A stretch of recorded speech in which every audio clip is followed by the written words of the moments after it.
যারা পথভ্রষ্ট হবে ফালান তাজিদা, তারা কোশ্চিন কালেও হরগিজ খুঁজে পাবে না কি ওয়ালিয়াম মুর্শিদা, ওলি এবং মুর্শিদ। অতএব যাদের হেদায়েত দেব তারা পাবে, যাদের হেদায়েত দেব না তারা ওলি মুর্শিদ কিছুই খুঁজে পাবে না। দ্যাটস ওয়াই আমরা ওলিদেরকে মহব্বত করি। ওলি যার, হেদায়েত তার। বলুন না সুবহানাল্লাহ। বুঝা গেছে? এমনি আমরা মানি না।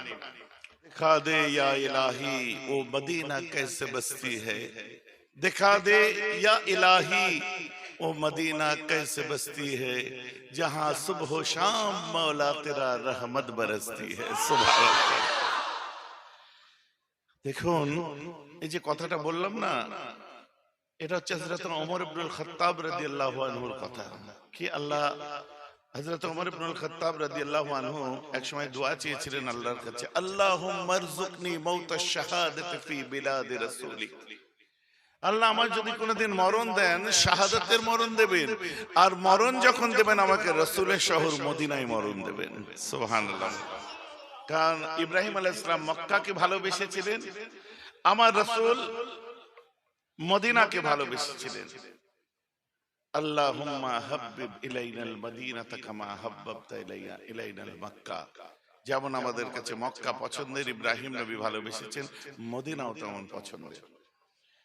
যাই হোক, আজকে আপনারা নবী দিবস করেছেন, খুব খুশি আমি। অনেকদিন আগে বোধহয় তাজপুরে আমি এসেছিলাম, কিন্তু এই রাস্তা দিয়ে আমি আসিনি, আমি ব্রিজের পাশ দিয়ে কোনো রাস্তা দিয়ে এসেছিলাম, তাই না? এই দিক দিয়ে, নারীর দিয়ে, হ্যাঁ, সীমানা গোড়া দিয়ে আসিনি, হ্যাঁ হ্যাঁ, কোলাঘাট দিয়ে আসছি। তো যাক, আমি আপনাদের এখানে আগে এলেও আবার আল্লাহ আজ আসার মৌকা দিয়েছেন। আল্লাহর দরবারে লাখ লাখ শুকরিয়া আদায় করি, সকলে বলুন আমিন। আপনারা মাশাআল্লাহ সব পীরানি তরিকাতদের মহব্বতের মানুষ, তাই তো নাকি?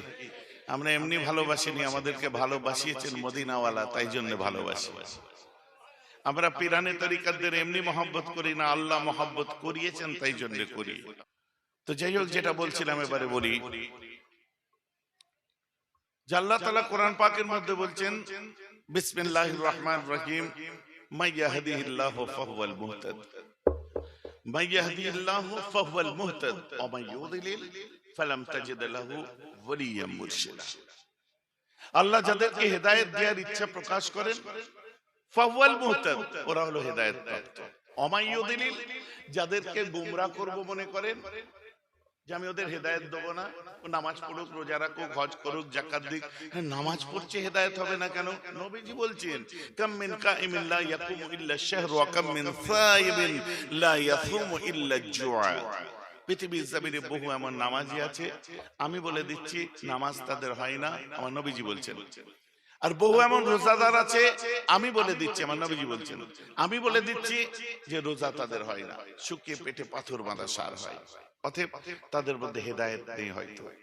তাই বলছে আমি আল্লাহ যাদের হেদায়েত দেওয়ার ইচ্ছা প্রকাশ করি তারা তো হেদায়েত প্রাপ্ত। আর ওয়া মান ইউদ্লিল, যাদেরকে গোমরাহ করব, দালালাতের মধ্যে ফেলবো, যাদেরকে পথভ্রষ্ট করব ভাবি আমি, যারা পথভ্রষ্ট হবে, ফালান তাজিদা, তারা কোশ্চিন কালেও হরগিজ খুঁজে পাবে না কি ওয়ালিয়াম মুর্শিদা, ওলি এবং মুর্শিদ। অতএব যাদের হেদায়েত দেব তারা পাবে, যাদের হেদায়েত দেব না তারা ওলি মুর্শিদ কিছুই খুঁজে পাবে না। দ্যাটস ওয়াই আমরা ওলিদেরকে মহব্বত করি। ওলি যার, হেদায়েত তার। বলুন না সুবহানাল্লাহ। বুঝা গেছে? এমনি আমরা মানি না। অনেক ক্ষেত্রে আমরা দেখতে পাই, বিশেষ করে কথিত মোবাইল দেখা মানুষ কিছু আছে, কিছু আপনার ওই ফ্রিতে বই বিতরণ করে, কিছু কিছু অ্যাপ আছে, তাদের বক্তব্য বিশেষ করে তোমরা শুনে নাও, আমার যারা জেনারেল শিক্ষিত ছেলেরা আছে, তারা মোবাইলে এই কালচারাল সাইট গুলোকে তারা ফলো করে। ফলো করার আগে তুমি দেখে নেবে যে আমি যে বক্তব্যটা শুনছি সে বাংলাদেশের হোক, ইন্ডিয়ার হোক, টার্কির হোক, আপনার ইন্দোনেশিয়ার হোক, মালয়েশিয়ার হোক, সৌদি আরবের হোক, যেখানেরই হোক, তার বক্তব্যটা আমরা যখন ফলো করব আমরা দেখে নেব সে কোন মতবাদের আলেম। কথা বুঝতে পারছেন? আপনি যদি শিয়াদের বক্তব্য শুনেন তো অটোমেটিক প্রথম যে শুনবে, বুঝতে না পারলে তার ইমাম হুসাইন আহলে বাইতদের নিয়ে আলোচনা করবে, তাদের চোখ ফেটে পানি বার হবে। বুঝতে পারছেন না? আপনি যে এরকম ব্যাপার আছে। অতএব আমরাও আহলে বাইতকে ভালোবাসি, আমরাও ইমাম হুসাইন, হযরতে আব্বাস থেকে আরম্ভ করে কাউকে মহব্বত করতে কম করি না। কথা বুঝেছেন? অতএব আপনি মনে করবেন যে আমি হাদিস পড়বো, তার উপর আমল করব, আর বাকি আমাদের কিছু বানার প্রয়োজন নেই, এই ধারণাটা হচ্ছে ভুল ধারণা। এমন একটা গ্রন্থ যার নাম হলো বুখারী শরীফ। আপনারা আজ শুনুন, বুখারী শরীফ যিনি লিখেছিলেন তার নাম হচ্ছে আবু আব্দুল্লাহ মুহাম্মদ। বুখারী শরীফ কে লিখেছেন? আপনারা বলবেন ইমাম বুখারী। ঠিক আছে, ইমাম বুখারীর অরিজিনাল নাম ইমাম বুখারী নয়, উনি বোখারা শহরে জন্ম নিয়েছিলেন, তাই বুখারী বলে। যেমন এটা তাজপুর, তাই তো, সারদা তাজপুর, আগে রত্তলা, তারপরে তাজপুর কি পাড়া? এটা শেখ পাড়া। ঠিক আছে, কে ওয়াজ করলো প্রথমে? আজকে প্রথমে কে করেছে?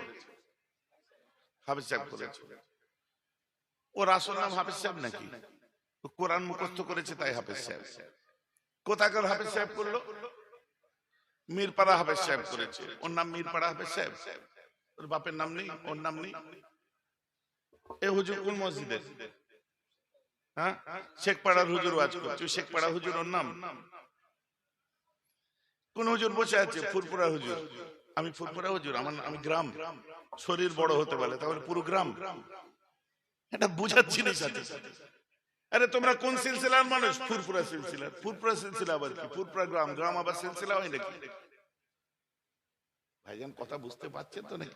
তেমন ইমাম বুখারী, ইমাম বুখারী কি? বোখারা একটা শহরের নাম, তিনি অত বড় শহর না। বুখারী শরীফ, আরে বুখারী শরীফ অত বড় শহর, অত বড় বুখারী শরীফ। বুখারী শরীফের নাম হচ্ছে আল জামিউল মুসনাদুস সাইয়ুল মুখতাসার মিন উমুরিন নবী সাল্লাল্লাহু তাআলা আলাইহি ওয়াসাল্লাম ওয়া সুনানিহি ওয়া আইয়ামিহি, আই সুনানিহি ওয়া আই মিন সুনানিহি ওয়া আইয়ামিহি। এই দুটো দেখে, আল জামিউল মুসনাদুস সাইয়ুল মুখতাসার মিন উমুরিন নবী সাল্লাল্লাহু আলাইহি ওয়াসাল্লাম ওয়া সুনানিহি ওয়া আইয়ামিহি বা মিন সুনানিহি ওয়া আইয়ামিহি। এই এত বড় নামটা কারো মুখস্থ থাকবে? এত বড় নাম কি মুখস্থ থাকবে? আমার দাদুজির নাম কি? আপনার বলেন মেজো হুজুর কেবলা, বাপের মেজো ছেলে বলে মেজো হুজুর কেবলা। ওনার আসল নাম হচ্ছে আবু জাফর মোহাম্মদ ওজিহুদ্দিন মুস্তাফা আল কুরাইশি। আবু জাফর মোহাম্মদ ওজিহুদ্দিন মুস্তাফা সিদ্দিকী আল কুরাইশি। তো মেজো হুজুর কেবলার নাম ওজিহুদ্দিন মুস্তাফা কেউ জানে?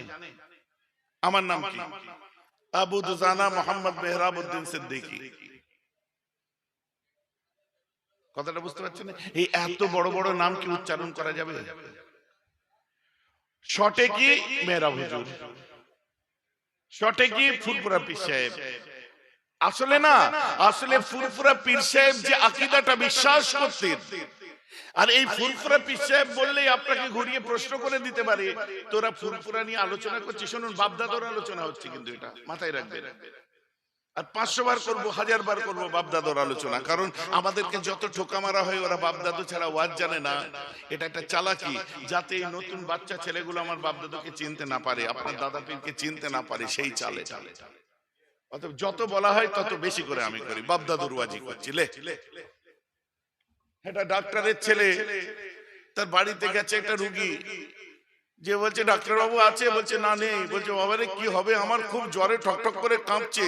ডাক্তারের ছেলে ভেতর থেকে একটা ওষুধ এনে দিয়ে দিল। সে কি ডাক্তার? ডাক্তার ওষুধ দিল, কারণ জানে তার বাপ দিন রাত প্যারাসিটামল দেয় জ্বর এলে, দিন রাত তার আব্বা গ্যাসের ওষুধ দেয় পেট ফাঁপ দিলে অ্যাসিডিটি হলে, সে জানে। সে তার বাপকে ভাঙিয়ে দিয়েছে। আপনারা আপত্তি করলেন, ওষুধ তো আরামসে খেয়ে দিলে। বাবা জ্বর ভালো হওয়া নিয়ে দরকার, ডাক্তারের ছেলে দিয়েছে যখন বাজে জিনিস দেবে। উকিলের ছেলে থানায় গেছে, বড়বাবু বলছে চা খান, চা খান, আপনার বাবা খুব ফেমাস মানুষ, বসেন চা খান, আপনার সাথে এসছে। হ্যাঁ, ওদেরকেও একটু বাইরে লাল চা দাও তো। বাপকে ভাঙালো তো। নেতার ছেলে গেলে, ও আচ্ছা আচ্ছা আপনি দাদার ছেলে, আচ্ছা আচ্ছা বসুন বসুন, চেয়ার দে রে, বাপকে ভাঙালো তো, সবাই বাপ দাদু ভাঙালে কষ্ট হয় না, আমরা ভাঙালে কেন কষ্ট হয়? 500 বার ভাঙাবো, আর আমার দাদু তো তোমার দাদু, আমার বাপ তো তোমার বাপ, আমার দাদা হুজুর তোমার দাদা হুজুর, আমার 5 হুজুর তোমার 5 হুজুর, আমরা সবাই দাদা পীর, আমরা কলবি আওলাদ, কেউ লুৎফাই আওলাদ, কেউ রুহানি আওলাদ।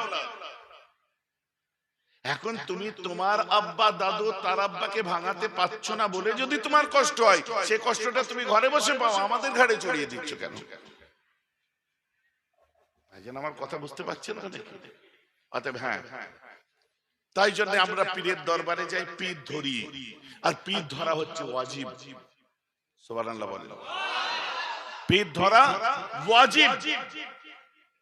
পীর ধরা ওয়াজিব কোন কিতাবে আছে আমি বুঝিয়ে দিচ্ছি, ডাইরেক্ট কোন কিতাবে পাবেন না, এগুলো কায়দা অনুযায়ী আসে। মুকদ্দমাতুল ওয়াজিবি ওয়াজিবাতুল, প্রিপারেশন অফ দ্য ওয়াজিবাত, দ্যাট ইজ অলসো ওয়াজিব। একটা ওয়াজিবকে সংগঠিত করার জন্য তার প্রিপারেশন নিয়া, আপনি বলেন উজুর ক্ষেত্রে উজু করা ফরজ ওয়াজিব কোন মাওলানা দেখাতে পারবেন? উজু করা হচ্ছে সুন্নাত, তাহলে উজু করা ওয়াজিব বা ফরজ কখন হচ্ছে? কায়দা অনুযায়ী হচ্ছে। আপনি যদি নফল নামাজ পড়েন, ভাইজি শোনেন, খুব গুরুত্বপূর্ণ আলোচনা, সুরটান ঘটনার ওয়াজ পরে শুনবেন। কোন মানুষ যদি নফল নামাজ পড়ে, নফল নামাজ পড়া কি ফরজ? ফরজ না, কখনোই না।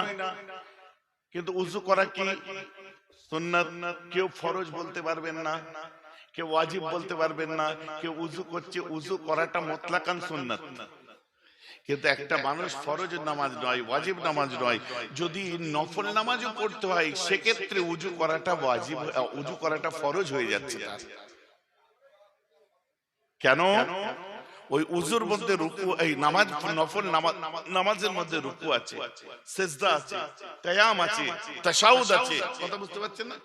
কত আগে পিছে সুন্নাত ফরজ ওয়াজিব লুকিয়ে আছে নামাজের মধ্যে। অতএব তাই জন্য ওগুলো পালন করতে গেলে যার প্রিপারেশন নেওয়া হচ্ছে সেটা হলো ফরজ। তার জন্য উজু দেখুন সুন্নাত ছিল, ফরজ হয়ে গেছে। এটা পীর ধরা। আপনি যদি বলেন সবাইয়ের জন্য না, সবাইয়ের জন্য না, হতে পারে সবাইয়ের জন্য নয়। আপনি যদি নিজে সেই জায়গাটা ঠিক করতে পারেন, নির্ণয় করতে পারেন, আপনার জন্য হয়তো নাও হতে পারে। কিন্তু মুতলাকান আমি যদি বলি পীর ধরা ওয়াজিব, কারণ কোরআন বলছে কাদ আফলাহা মান যাক্কাহা, they will succeed who analyze himself, that is analyzation of soul. ওই মানুষগুলো কৃতকার্য অর্জন করেছে, ওই মানুষগুলো কামিয়াব হয়ে গেছে, ওই মানুষগুলো ফলা পেয়ে গেছে, সাকসেস হয়েছে। who analyze himself, যে মানুষগুলো নিজেকে দিয়ে অ্যানালাইজ করতে পেরেছে, that is analyzation of soul, আত্মশুদ্ধির মানুষ হয়েছে, নিজের নফসকে বিচার বিবেচনা করতে শিখেছে, কি করব কি করব না। বুঝতে পারছেন তো নাকি? তাহলে কি বলছে? তাজকিয়ায়ে নফস, what to do what not to do। এই তাজকিয়ায়ে নফস করা হচ্ছে ফরজ আইন। তাজকিয়ায়ে নফস করা ফরজ আইন।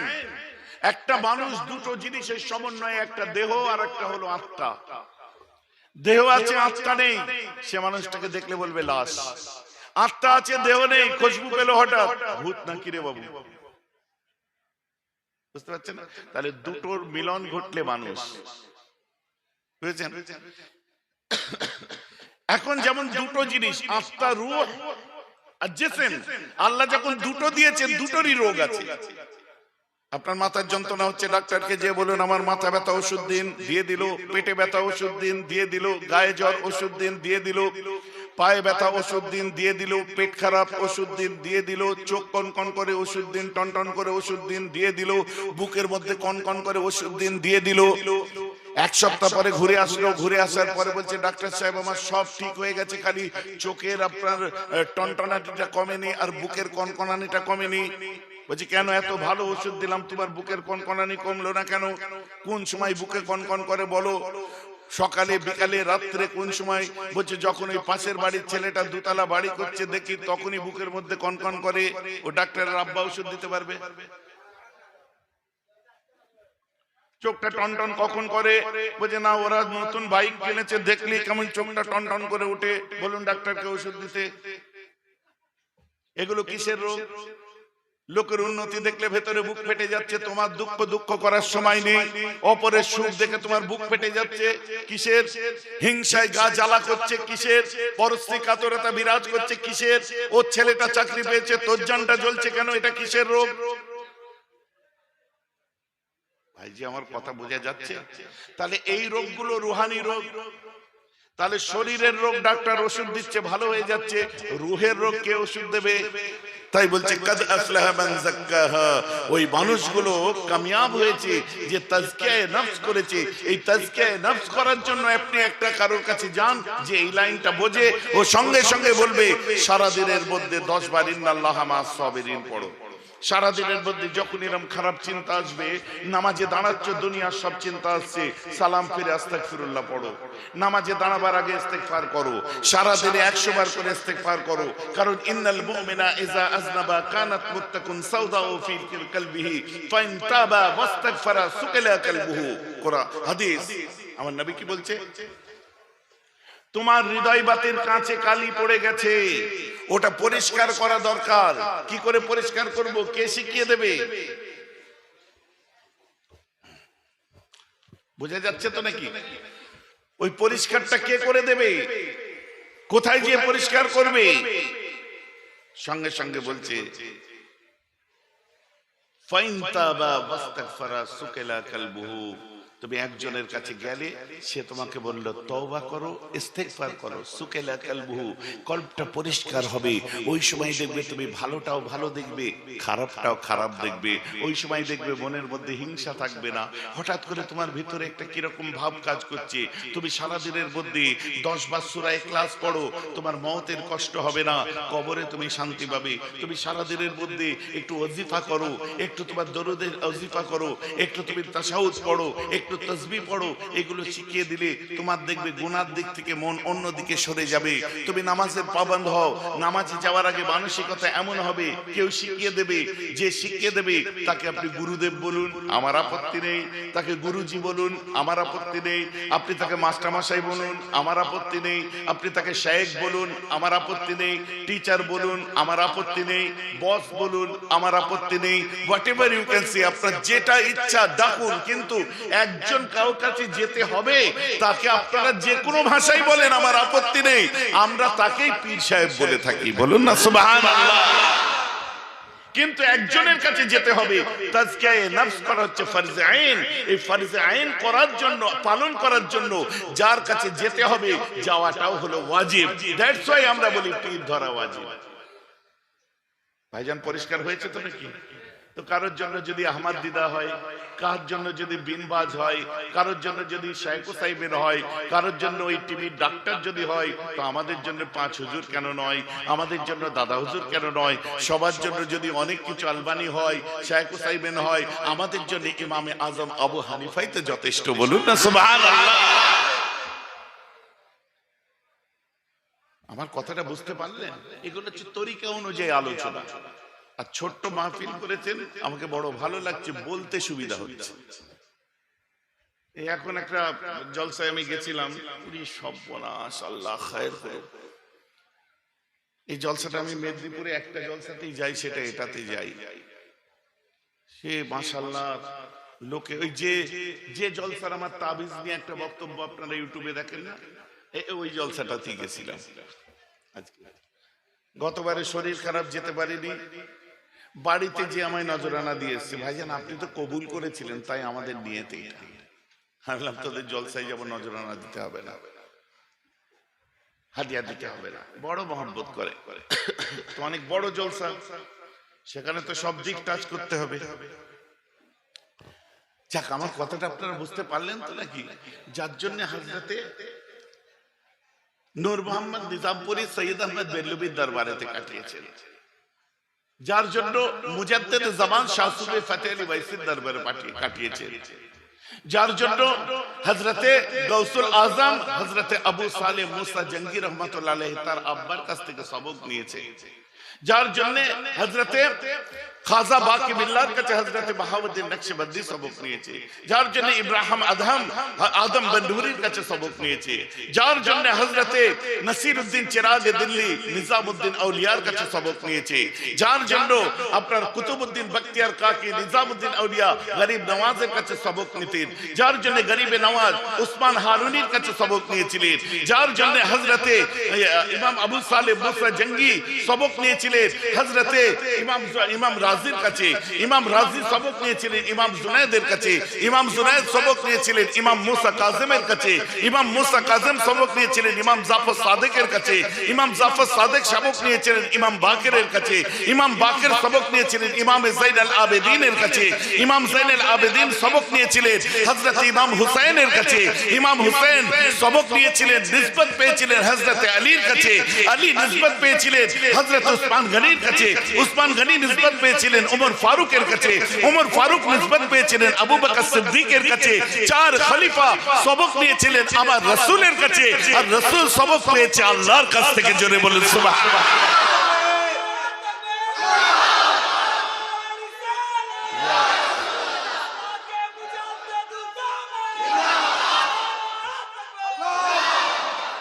ভাইজি আমার কথা বুঝতে পারছেন? এখন দাড়ি পাল্লাই মেপে দেখেন তারা কত বড় মাপের অলি, আর মোবাইল ঘাটছে এরা কত বড় মাপের অলি। ভাইজি আমার কথা আপনারা বুঝতে পারছেন? দ্যাটস ওয়াই আমরা বলি আউলিয়া পীর মাশায়েখদেরকে একটু মেনে চলি, কারণ আমার আল্লাহ কোরআনের মধ্যে বলছেন, আমার আল্লাহ বলছেন তো, আলা ইন্না আউলিয়া আল্লাহি লা খাউফুন আলাইহিম ওয়া লা হুম ইয়াহজানুন। হাদিস পাকের মধ্যে আমার রাসূল বলছেন তো, ইত্তাকু ফিরাসাতাল মুমিন ফাইন্নাহু ইয়ানজুরু বিনুরিল্লাহি মা লা তারাউনা। তার জন্যই তো এত কিছু আমার আল্লাহ খুদ বলছেন, কুনতু সামাহুল্লাযী ইয়াসমাউ বিহি ওয়া বাসারুহুল্লাযী ইউবসিরু বিহি ওয়া ইয়াদুহুল্লাতী ইয়াবতিশু বিহা ওয়া লিসানুহুল্লাযী ইয়াতাকাল্লামু বিহি।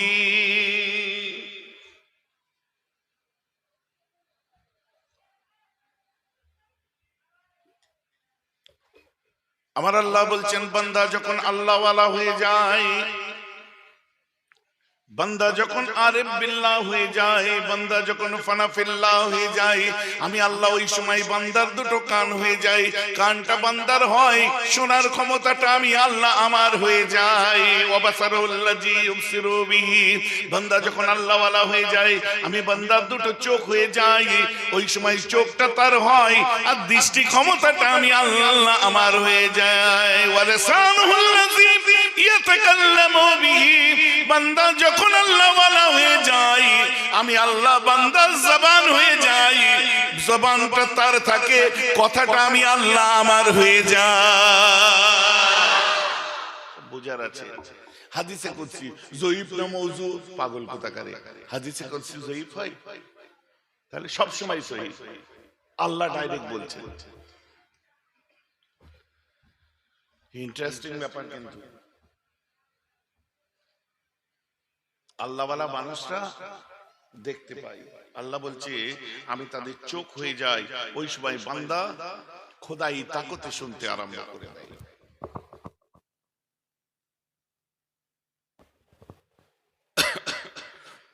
ওই সময় বান্দা খোদাই তাকতে শুনতে পেয়ে যায়, আমি আল্লাহ তার চোখ হয়ে আপনার কান হয়ে যাই। আমার মুসলমান খেয়াল করে শুনে রেখে দিন, এই ওয়াজ শুনলে অনেকে বলতে পারবে হ্যাঁ আল্লাহর ওলিরা মেহরাব সিদ্দিকীর দাদু শুনতে পাই, দেখতে পাই, আল্লাহর রাসূল দেখতে পাইনি, সব ভণ্ডামি ছাড়া অন্য কিছু নয়। নাউজুবিল্লাহ। এখন হাদিসকে ইনকার করা হচ্ছে চুটকির ব্যাপার, বুঝতে পেরেছেন? আরে আমরা তো বিশ্বাস করবই, আমরা বায়াত হয়েছি, আমরা বায়াত হয়েছি, মুরিদ হয়েছি, এসব কোরআন হাদিসে বায়াতের কথা আছে। আপনারা শুনেন পীরেরাই বায়াত করে, তাই তো নাকি? কথা বুঝতে পারছেন না?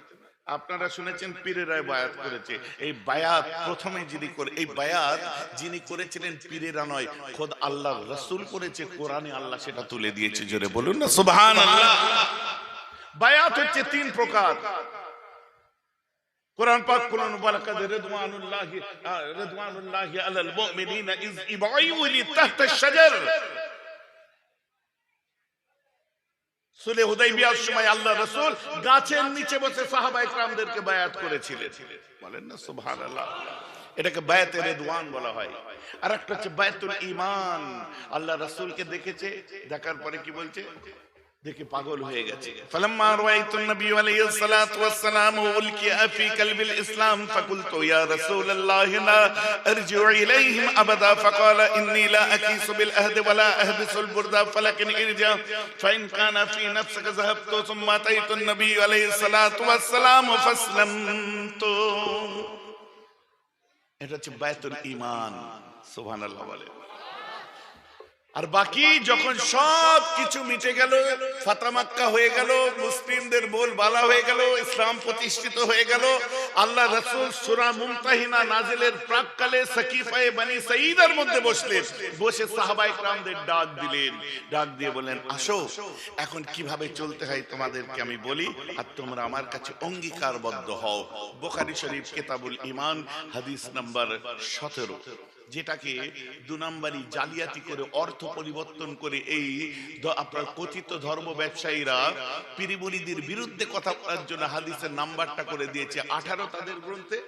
আর যেখানে অনেক রাবিরা রিওয়ায়াত, অনেক সাহাবাদের উপস্থিতিতে রাসূল বলেছে, সেখানে বলে দিয়েছে একজন সাহাবার উপস্থিতিতে। বলুন নাউজুবিল্লাহ। হাদিসটা কি বলছে? আন উবাদা বিন সামিত, উবাদা বিন সামিত কানা শহীদ বদরন, 19 বদরের যুদ্ধে শহীদ ছিলেন। ওহুয়া আহাদুন নুকাবায়ে লাইলাতুল আকাবা, আকাবার রাত্রির একজন নাকিব ছিলেন। আন্না রাসূলুল্লাহ সাল্লাল্লাহু তাআলা আলাইহি ওয়াসাল্লাম, তিনি বলছেন আল্লাহর রাসূল বলেন, ওয়া হাওলুহু, তার পাশে ইসাবাতুম মিন আসহাবিহি, ইসাবাতুন মানে দল, মিন আসহাবিহি, আসহাব সাহাবার বহুবচন, আসহাব সাহাবাদের একটা দল ছিল। আর অর্থ করে দিয়েছে একজন সাহাবার উপস্থিতিতে আমার নবী বলেন, কারণ পরবর্তীকালে যেন হাদিসটাকে জয়ীফ সাব্যস্ত করা যায়, কারণ একজন রাবী রিওয়ায়াত করলে অনেক ক্ষেত্রে সেই হাদিসকে জয়ীফ সাব্যস্ত করার জন্য তর্কটা করা যায়, যার জন্য মানে পরিবর্তন করে দিয়েছে। আর আপনারা তাদেরই মোবাইলে দেখছেন। ভাই যে আমার কথা বুঝতে পারছেন তো? আপনি এক্ষুনি তাওহীদ প্রকাশনের বুখারী শরীফ আনুন, আমি দেখিয়ে দেবো। আপনারা কালকে দেখে নেবেন, ওখানে হাদিস নাম্বার 18 কিতাবুল ঈমান করবেন। আমি ক্যাসেট শোনা বক্তা না গো, আপনাদের দয়া একটু কিতাব উল্টাতে শিখেছি। কি বলছে? ওয়া হাওলুহু ইসাবাতুম মিন আসহাবি, ওর মানে কি করেছে? বলছে একজন নাকিব ছিল, মানে একজন সাহাবার উপস্থিতিতে। এখন ওরা জানে না যদি একজন সাহাবা বলা হয়, সেখানেও আমি হাদিস যদি জয়ীফ তো নই, তর্কের খাতিরে যদি জয়ীফ সাব্যস্ত করতে চাই, তাহলে ওই একজন যে ছিলেন, ওই একজন ছিলেন আকাবার রাত্রের নাকিব। সুবহানাল্লাহ বলেন।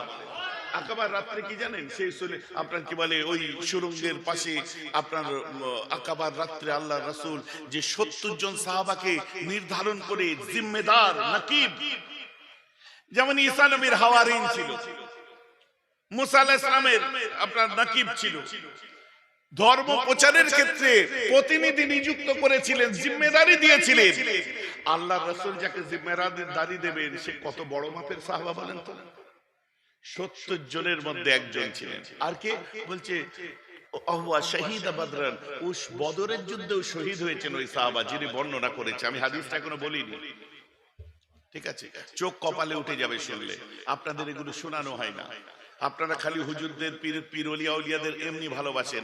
আজকের পর থেকে একদম ফেভিকুইকের মতো চিপকে যাবেন, কারণ এত মজবুত দলিল আমি দেবো ইনশাআল্লাহ, কোন কারো বাবার ক্ষমতা নেই কেটে দিতে পারবে। আর কে বলছে? বদরের যুদ্ধে শহীদ ছিলেন। বদরের যুদ্ধে শহীদ কারা?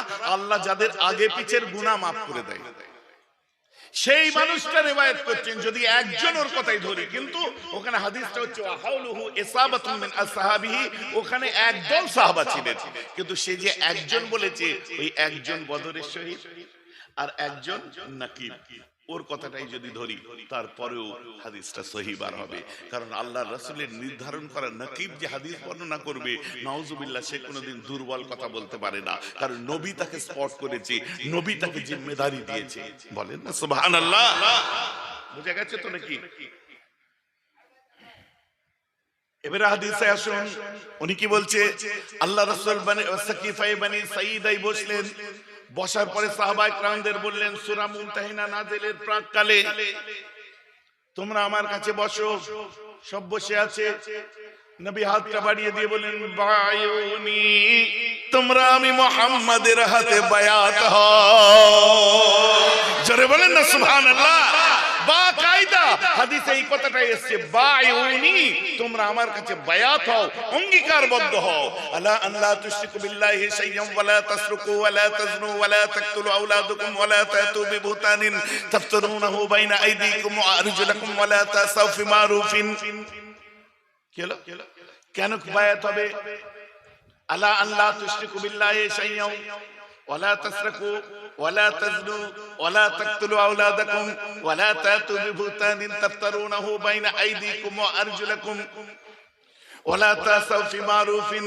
আমার রাসূল বলছেন, আসো গো বায়াত হও, আল্লাহর সাথে কারো শরীক করবে না, তোমরা চুরি করবে না, তোমরা জিনা করবে না, তোমরা বাচ্চাদেরকে হত্যা করবে না, তোমরা পিঠ পিছে মানুষের কোনো গীবত করবে না, সামনে এক কথা আর পিছনে এক কথা তোমরা বলবে না, আর কোনো কেউ ভালো কাজ করলে সেই ভালো কাজটার সমালোচনা করবে না। আসো এই মর্মে তোমরা আমি মুহাম্মাদের কাছে বায়াত হয়ে যাও। এটাকে বলা হয় 3 নাম্বার বায়াতুল খুলুস। আর পীর ওলিরা যে বায়াত করে, এই বায়াতের খুলুস করে থাকে। বলেন না সুবহানাল্লাহ। হাদিস পাকে বায়াত হওয়া হয়ে আছে কি? কিতাবুল ঈমান বুখারী শরীফ 17 নম্বর হাদিস খুলবেন, প্রথমেই প্রথম খণ্ডে চোখের সামনে জল জল করে ভেসে উঠবে। ক্লিয়ার? পরিষ্কার তো নাকি? মজবুতি আসলো তো ভিতরে? আসলে আমরা বলি না বলে আপনাদের মনে হয় যে না তোমরা কার মুরিদ, তুমি কার মুরিদ, ফুরফুরা শরীফ বলতে লজ্জা করে, করবেন না, বুক ঠুকে বলবেন আমি ফুরফুরার মুরিদ। কারণ আজ পর্যন্ত ফুরফুরা সিলসিলার বিরুদ্ধে মুখে প্যাট প্যাট অনেকে করে, লিখিত আকারে কেউ কোনো ফতোয়া দিতে পারে না।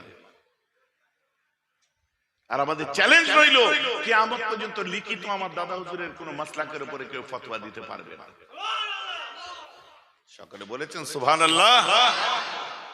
মুখে বলে এই করতে নেই, ওই করতে নেই, সেই করতে নেই, যে বলবে বলছে হুজুর ওটা লিখে একটু স্ট্যাম্প মেরে দিন তো। বুঝতে পারছেন না? যেটা করতে নেই মুখে বললেন, ওটাকে লিখে দিয়ে সই করে একটা স্ট্যাম্প মেরে দিন। পায়জামা ঢিলে কি করে করবে? করবেটা কি করে? আমরা জানাজার পরে দোয়া করি। ফতোয়া দারুল উলুম দেওবন্দ খুলে দেখুন, মুফতি শফি সাহেবের ফতোয়া দেখুন, ফতোয়া মাহমুদিয়া দেখুন, ফতোয়া ইমদাদিয়া দেখুন, হর হালে যে কোনো অবস্থায় ইসালে সওয়াব করাটা আমালে মুস্তাহাব লেখা আছে। আমরা করে থাকি। আমরা কবরে শোয়াবার পরে করি, জানাজার পরে করি, জানাজার আগে করি,